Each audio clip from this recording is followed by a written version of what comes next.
Framework commitment. Cross-tradition evolution.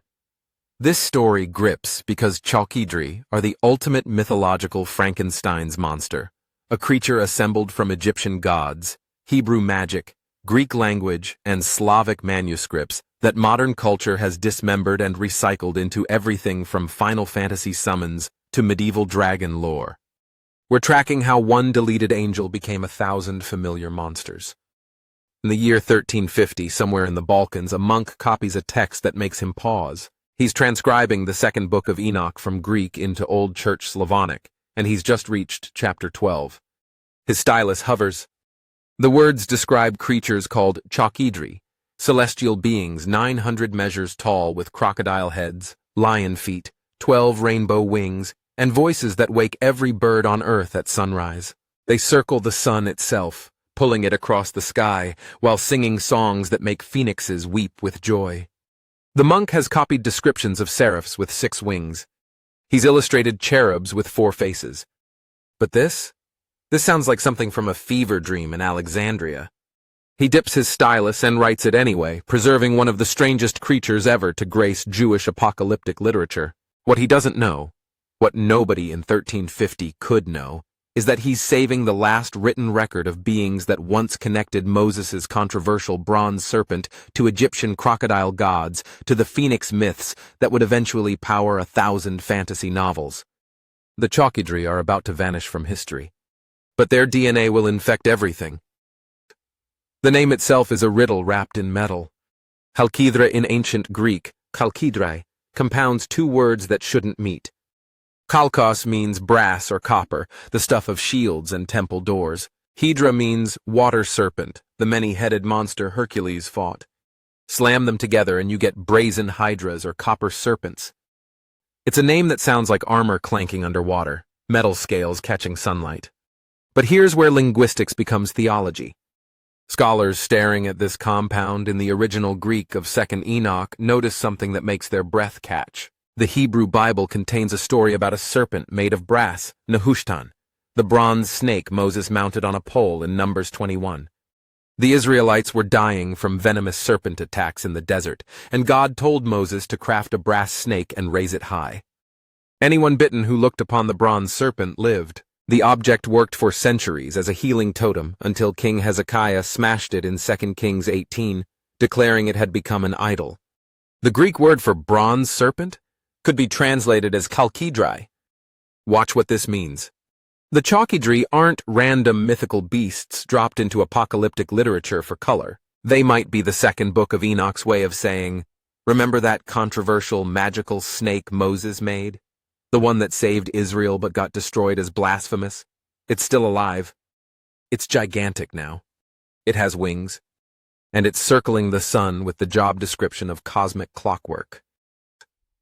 But Moses' bronze serpent alone doesn't explain crocodile heads or the rainbow sheen or the fact that these creatures are specifically solar guardians. For that, we need to travel backward 6 centuries before Enoch's vision to the banks of the Nile where crocodile-headed gods are not metaphors but realities painted on temple walls. Sobek, the Egyptian crocodile god, guards waterways and ensures fertility. His cousin Ammit, part crocodile, part lion, part hippo, waits by the scales in the underworld to devour unworthy souls. Both are threshold guardians, creatures who patrol boundaries between life and death, water and sun. And Egypt is obsessed with solar mechanics. Every night, Ra's bark carries the sun through the underworld. Massive creatures, serpents, crocodiles, composite beasts, pull the solar boat or threaten its journey. Now imagine a Jewish scribe in Alexandria around 100 BCE. He's compiling visions for what will become 2nd Enoch. He knows Hebrew scripture's bronze serpent story. He's also swimming in Egyptian iconography every time he walks past a temple. The crocodile-headed threshold guardians. The solar barks with monstrous attendants. The idea that celestial mechanics require physical labor from divine beasts. And he thinks, what if the bronze serpent never died? What if it got promoted? The chalkydri emerge in his text as creatures that do the sun's heavy lifting. 2nd Enoch describes them in language that sounds like engineering specs. They're flying elements of the sun, not decorative, but functional. 900 measures in size, which in ancient measurement systems means preposterously huge, big enough to be visible from Earth as they orbit. They have crocodile heads, apex predators, threshold guardians, creatures feared and revered. Lion feet and tail, royal, powerful land dominion. 12 wings each, double the seraph's 6, maximum angelic flight capacity. And they're empurpled like the color of the rainbow, which in ancient color theory means they contain all colors, all light, as befits creatures who handle the sun itself. This is what syncretism looks like when it works. The chalkydri are Egyptian solar mechanics filtered through Hebrew sacred history translated into Greek apocalyptic literature. They're a mythological treaty signed by 3 cultures. The phoenixes mentioned alongside the chalkydri in 2nd Enoch are equally sized, equally winged, equally employed in solar maintenance. But the text gives them different roles. While chalkydri pull the sun and bring heat and dew, moisture and temperature, the atmospheric conditions for life, phoenixes seem to manage the sun's moral dimension. In parallel Greek texts, like the Apocalypse of Baruch, the phoenix appears as a bird guarding the earth, its wings spread to shield creation from the sun's full power. An angel tells Baruch the phoenix exists because without its intervention, life would burn. This is division of celestial labor. Chalkydri as mechanics, phoenixes as mediators. And every morning, 2nd Enoch says, when the sun rises, all the chalkydri break into song with their counterparts. This isn't poetry for decoration. This is cosmology. The chalkydri's dawn chorus functions as an alarm clock for the world. Verse 12 specifies that their singing alerts the birds of the world for a new day to rejoice. Every rooster crow, every songbird's morning trill is an echo of chalkydri voices ricocheting down from solar orbit. Creation runs on call and response. The massive sing, the small answer. The celestial maintains contact with the terrestrial through coordinated music. This is peak First Temple period thinking where heaven operates like a well-run kingdom with specialized workers maintaining infrastructure. Angels aren't abstract spirits. They're civil servants with job descriptions. And the chalkydri have the best gig. They are literally the hands that move the clock of day and night. Then something happens that every religious tradition fears. The text gets lost. 2nd Enoch survives only in Old Church Slavonic manuscripts, copied in Eastern Europe centuries after most of Christianity has standardized its canon. The original Greek is gone. The Hebrew version, if it ever existed separately, is gone. Latin Christianity has 1 Enoch but not 2 Enoch. The chalkydri vanish from Western theological consciousness almost completely. Why? Partly because 2nd Enoch's cosmology is aggressively weird even by apocalyptic standards. It puts 10 heavens instead of 7. It has Enoch transformed into an angel and given an angelic name, Metatron, which later Jewish mysticism will obsess over but early Christianity finds troubling. And it contains these creatures that don't fit clean categories. Are chalkydri angels? Beasts? Living machines? They don't match seraph or cherub templates. They're functionaries who happen to be monsters. Theologies that wanted hierarchy, clear chains of command from God through archangels, through angels, through humans, didn't know where to file crocodile-headed solar tugboats. So they didn't. The chalkydri drop out of systematic theology, preserved only in obscure Slavonic manuscripts that most Western scholars won't touch until the 19th century. But here's the twist that changes everything. The chalkydri vanish from theology, but their template survives in fragments across a dozen other traditions. Trace the crocodile-headed solar guardian forward. In Gnostic texts compiled around the same time as 2nd Enoch, archons, celestial rulers of the material world, are frequently given beast heads, including crocodiles. They're prison wardens of reality, keeping souls trapped in matter. The imagery is hostile, where 2nd Enoch's is neutral, but the iconography matches. Composite creatures with reptilian features controlling cosmic mechanics. In medieval bestiaries, the basilisk emerges as a serpent-dragon hybrid hatched from a rooster's egg, killed by a weasel or its own reflection and capable of flight in some versions. It's a degraded chalkydri, the solar association stripped away, the scale reduced, but the core DNA of flying serpent with rooster connection preserved like a fossil. In Islamic angelology, which absorbed material from Jewish apocalyptic sources. Some descriptions of angels carrying Allah's throne include creatures of enormous size with multiple wings and composite animal features. The direct lineage is hazy, but the conceptual overlap is unmistakable. And then fantasy literature happens. When Dungeons & Dragons in the 1970s populates its monster manual, it includes dragons coated by metal, brass dragons, copper dragons, bronze dragons. These are metallic dragons, distinct from the evil chromatic dragons, and they often serve as intermediaries between divine powers and mortals. The linguistic echo is impossible to ignore. Chalkydri, brazen hydras. Metallic dragons, brass, copper, bronze reptilian guardians. The explicit solar guardianship is gone, but the metallurgy plus dragon plus guardian role trifecta remains intact. Bahamut, the platinum dragon, king of good dragons in D&D lore, draws his name from Behemoth, the great beast in Job, but his function as dragon who maintains cosmic order parallels chalkydri work exactly.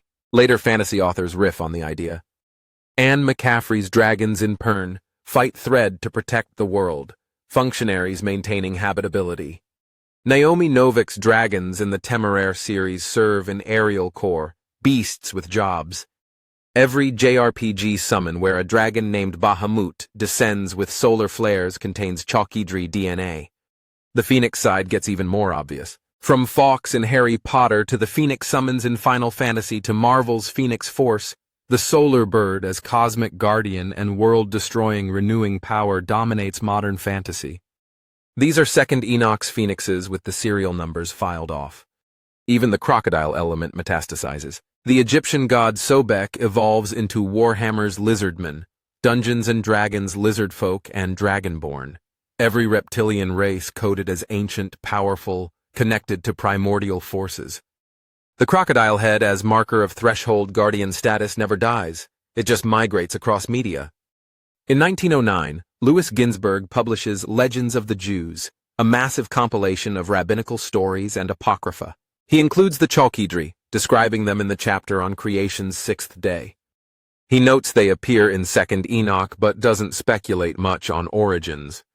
To Ginzberg, they're one curiosity among hundreds. But by placing them in a section on creation, he's making a claim. These aren't late inventions. They're attempts to describe the machinery God built when he set the sun and moon in motion. Their infrastructure.